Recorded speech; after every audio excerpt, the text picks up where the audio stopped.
This is Sean from Nine the Gallery, introducing Keely Finucane's new series, Liquid Confidence, Overserved.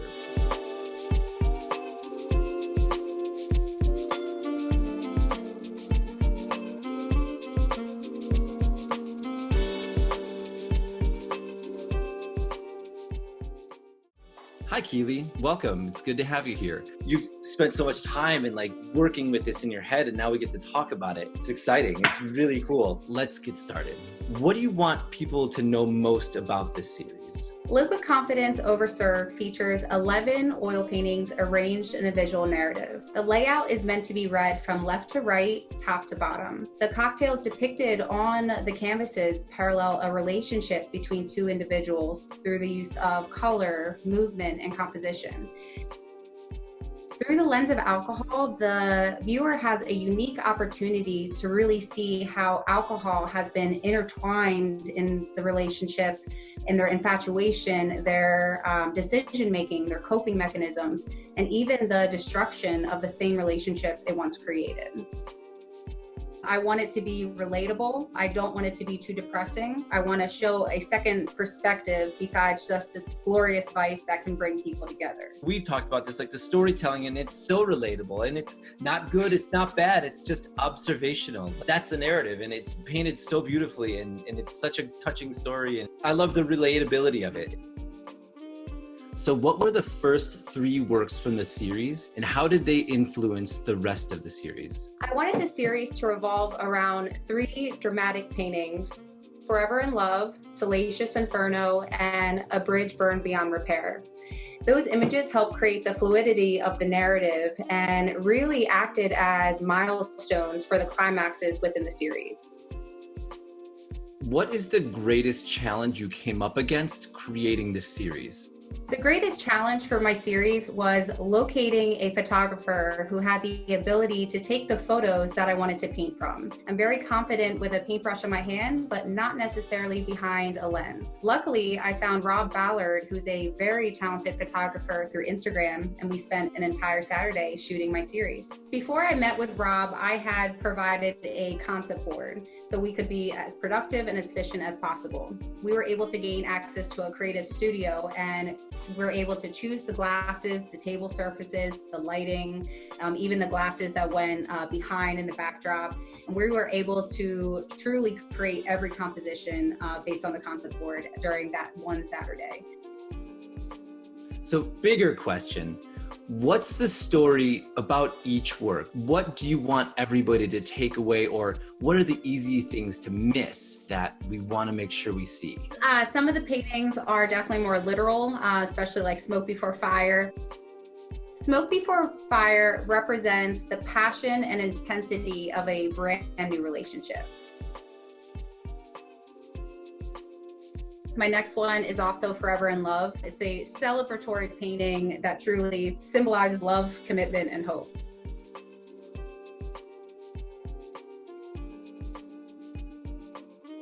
Let the Good Times Roll symbolizes the satisfaction of being in a committed, fun relationship. And by painting the glasses full, as well as having the chairs together in the background, that shows the couple's current positive outlook and their state of mind. So one thing throughout the series, you'll be able to see the amount of liquid in the glass reflects what's happening in their mind and in their relationship. So this is the thing that I'm excited for people to really know about, the volume level in the glasses. What a cool narrative for the cup overfloweth, you know what I mean? It's the storytelling that's so relatable. So what music or other artists were influencing you while you were putting together this series? I was very inspired by food photographers. Yessica Duque was one of them, and also mixologists. So prior to COVID, a fun part of my research was taking my husband to bars that specialized in craft cocktails, like Little Rituals, Bitter and Twisted, or Pigtails Downtown. That is the coolest homework assignment. Actually, that's really why I like these conversations. I would have never thought that would have went into it. It's crazy.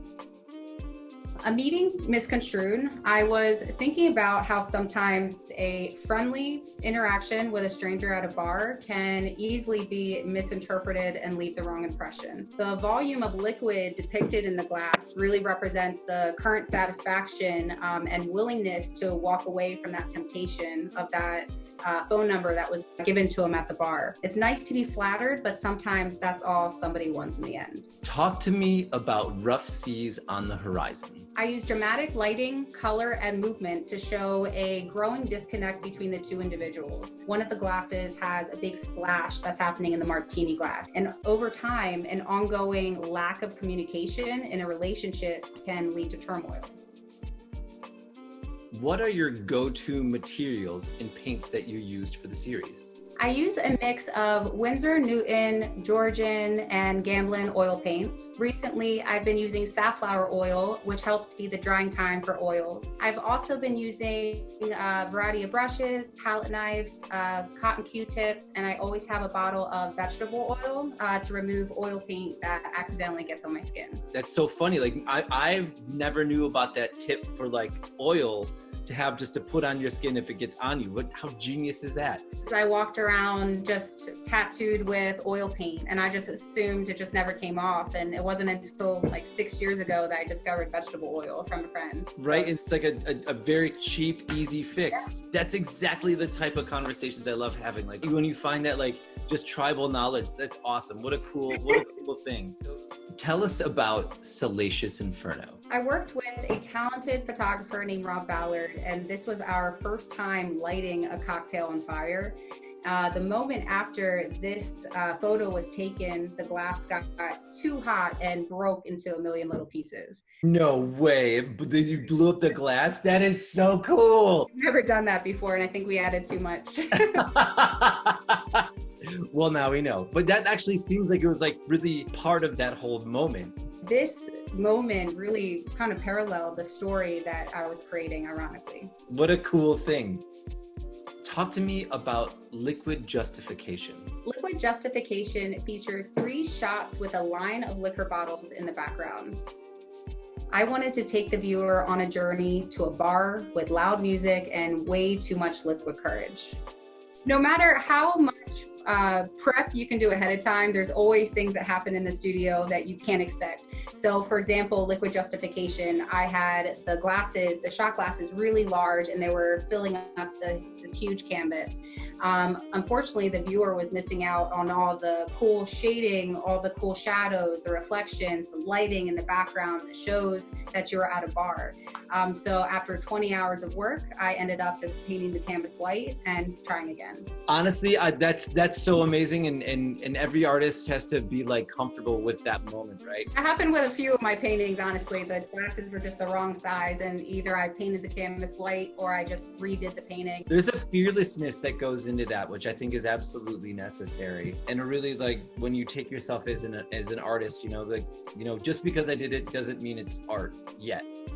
We have to know about a napkin with no good intentions. I wanted the viewer to notice the similarities and differences between a meeting misconstrued and a napkin with no good intentions. Both artworks symbolize someone being faced with temptation, and both of them have 2 different outcomes. Notice the first time the glass is over halfway full. He's tempted by the phone number, but able to walk away because he's satisfied in his relationship. Now, the same person has had turmoil in the relationship, a growing disconnect.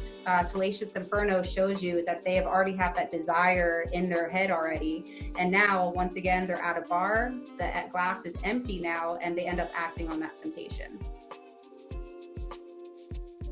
How do you learn new techniques? Like, where do you go to find new places to learn? I learn new techniques researching on the internet. So if I'm having an issue in the studio or if I'm unsatisfied with something, then I research, I figure out what techniques I need to learn, what materials I need to buy. I gain those materials, I get those techniques. The scariest part is putting a medium that I've never used on a painting that's just about finished. But so far, it's worked out pretty well. I've also been known to be brazen and personally reach out to other artists and ask questions. I'm not afraid to ask questions and take pride that I'm a lifelong learner and continue to want to push myself and evolve. I've always found that when artists reach out to other artists to talk about technique, they're always more than happy to share it, the good ones anyways. Yes, absolutely. Tell us about soul searching. Soul searching represents a moment of reflection and deep contemplation. I use lighting and complementary colors to create drama within this painting.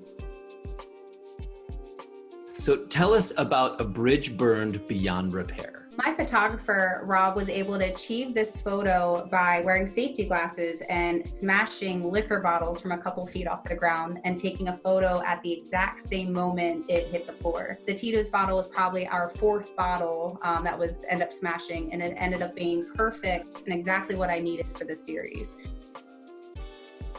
So tell us about desolate. Desolate is a representation of human mistakes. It reflects those overwhelming feelings that are experienced when faced with the consequences of one's actions and that emptiness that's kind of left inside.